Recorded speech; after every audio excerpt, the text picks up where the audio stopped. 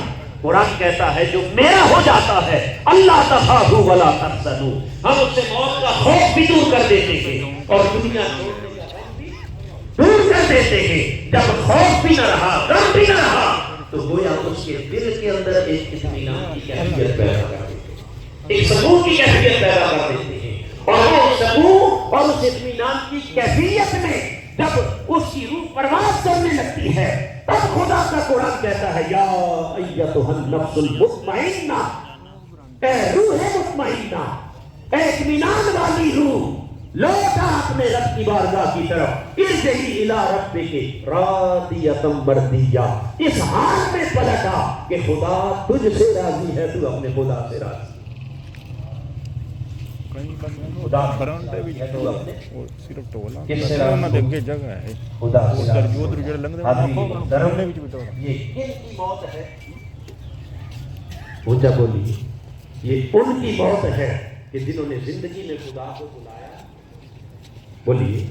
اور جو زندگی بھر اپنے رب کو بھولے رہے، جنہوں نے بس ایک بار رسمی کلمہ تو پڑھ لیا لا الہ الا اللہ محمد رسول اللہ، قانونی طور پر مسلمان تو ہو گئے، مسلمان کے گھر میں چونکہ پیدا کلمہ سیکھ تو لیا پڑھ تو لیا مگر اس کلمے کا حق ادا نہ کیا. جنہوں نے زندگی بھر نہ خدا کی اطاعت نہ رسول کی اطاعت